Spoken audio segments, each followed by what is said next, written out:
هي geelin aad iyo aad buu barwaaqaysan yahay.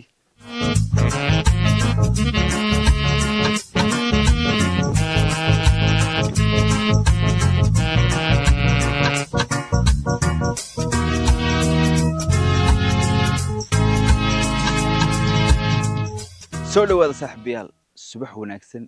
oo wacan saaka wuxuu waagu igu bariyay meeshaas aad iyo aad ka quruxda badan ee greenka ah ee roobka helay sidoo kale halkaas waxa jooga geeli dhulkan iga dambeeyo oo dhani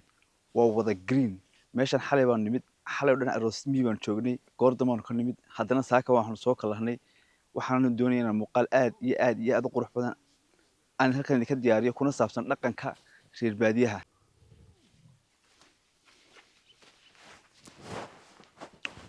geelin aad iyo aad buu barwaaqaysan yahay sidaa doo jeedaan waxa la oran jiray neefkaas takartiisa laga garanayaa in dhul barwaaqo joogo ama dhul barwaaqo laga keenay halkan waxa weeyaan ardayga oo ninka galjiray seexdo halkan shaahiisa yar buu ku karsadaa halkan waa cawdiisi bustihiisi waa kan geelina bartano ka ilaaliya waxaana laga yaabaa mararka qaar inuu kaliya halkaas 2 bilood 3 bilood waxaana laga yaabaa inuu kaliya 3 bilood 4 bilood halkaas geela ku hayo aanay cidna is arag cidna aanay is maqal uu kaliya caanaha geelna cabo geelna ka ku hayo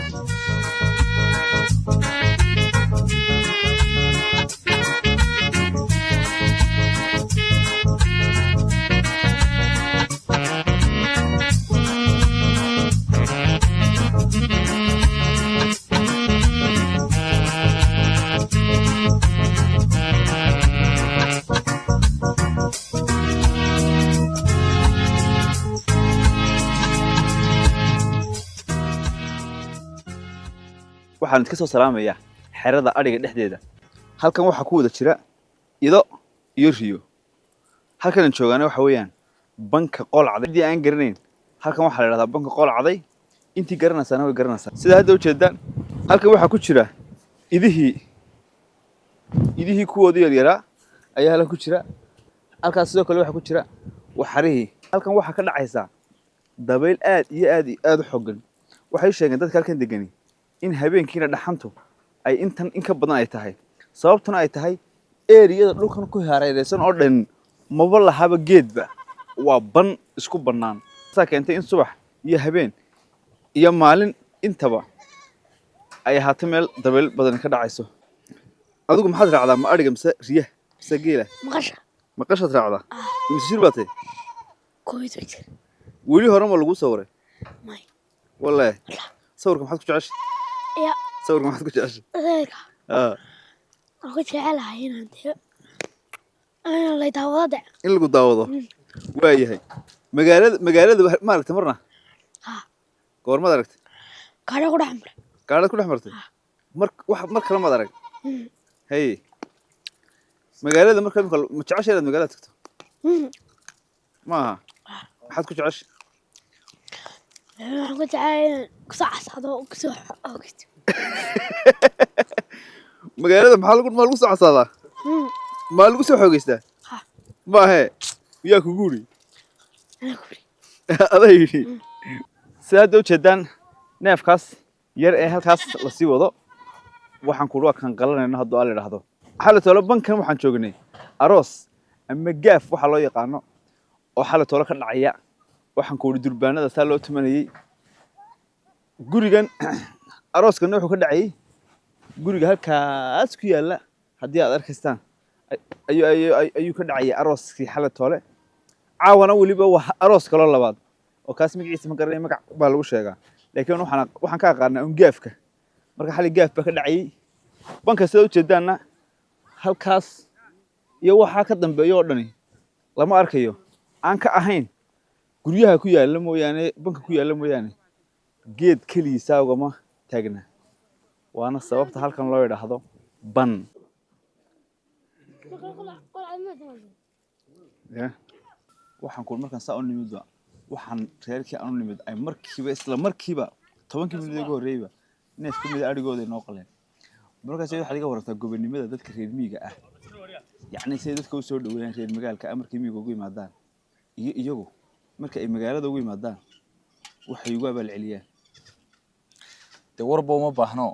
horta saakaba dee markaynu saa ugu nimi waa taa neef 5 sano lasoo barbaarinay laynoo gowracay waa soo dhaweeyo gobonimo laynala garan maayo laakiin imika ninka miyiga jooga markuu magaaladii noogu yimaado waxaynu odhanaa mid reemiya noo yimo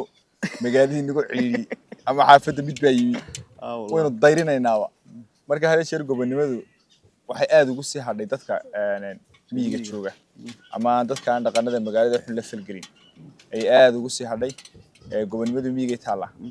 marka reer magaalka waxaan baan u gudbinaynaa ama dad magaalooyinka aynu kan imika u sheegaynaa bal sidaa dadku marka loo yimaado gobonimada ay u muujinayaan ay inoo soo dhaweynayaan wax la bixiyo wixii ugu weynaa haysteen ay ku tabceen ilaashanayeen ay noogu gowracayaan oo u bixinayaan in inagana taateedii laynaga helo haddii laynaga waayana dee afxumada inaan dayno inaan mid reemiya noo yimi ugu yaraan bal qof reerka ka mid ah na soo booqday ama marti baa noo timi haddaynaan sidooda kale u hagarbaxayn inaan nidhaahno marka farqi weyn baa u dhexeeya waa dad xalaal ah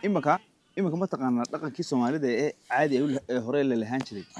sidan u buuhaa haddii soo dhaweyn noqoto haddii marti soo noqoto haddii isu soo dhawaansho ay noqoto marka magaalada la tago wax alla wixii dhan way isbedeleen oo wax waliba wuxuu noqday negatifkeedii hadday qofkii aanay soo dhaweynayn qofkii aanay yacni marti sooreynin dadkii yacni iscolaadinaya ma arkaysid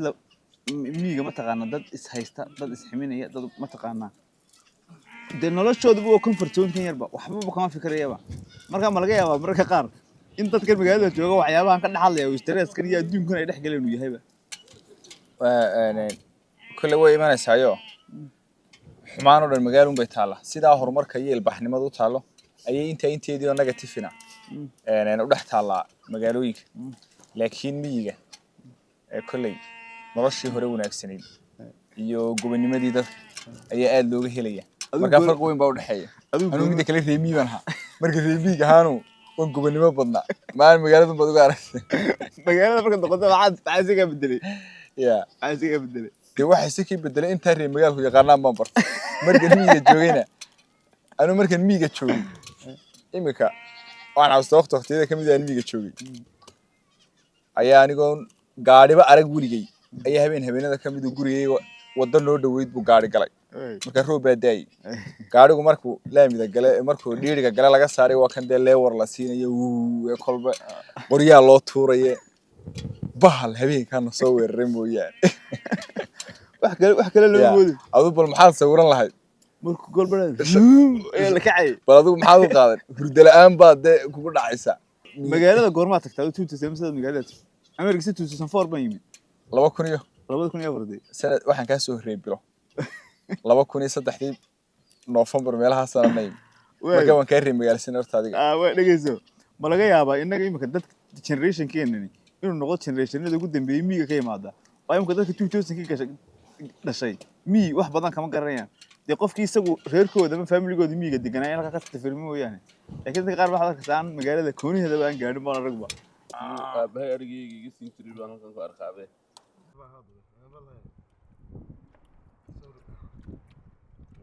haye shalay tolo marka hore ma doonan soo raacdo ka warramka wallahi shalay wixii soconaayo hadda waxaan arkayo waa laba kala fog ismaalaha jawigan waxaan maanayaa bil dambe ama laba bilood maskaxdayda nasasho gelayso waa inaan aanan dib waxaan ku buuq hargeysay iyo kuleeshid asaa ka qaraysan kan hilibkan hadii inuu hor yaalayno eegno kan waxa la yiraahdaa jeeni waana hilibka ugu jilicsan marka la eegayo hilibka hoose siisa hilibkuna wuxuu kala baxaa laba qaybood mid sare iyo mid hoose midka sare waxa weeyaan dhabarka iyo feedhaha iyo garbaha waxa soo raaca jeeniyada hoose kuwa hoosena waa jeeniyada iyo lugaha dambe marka jeeniyada lugta ka sareyso amba hilibku ka sareeyo wuu ka jilicsan yahay sababtoo ah waanu ku soconin xoolo waanu ku soconin marka tiro jilicsan wada hilibka sare jilicsan mar walba adoo feedhanayo adna waa feedho sidoodaba hadii lagu dhaacad hilibkan hadii imika intan laynagu siin lahaa meel magaalo ah laga yaabaa inaynu waslad inteenan aynu ka saarnay laakiin halkan laydhan baynu ku cunaynaa oo aynu laydhu waxbay cunsiisaa sideedaba markay laydhan oo kale soo dhacayso maqalka siixis baa la idhaahdaayo marka waa seexan halkan joogno waxaa la dhahdaa banka banka caday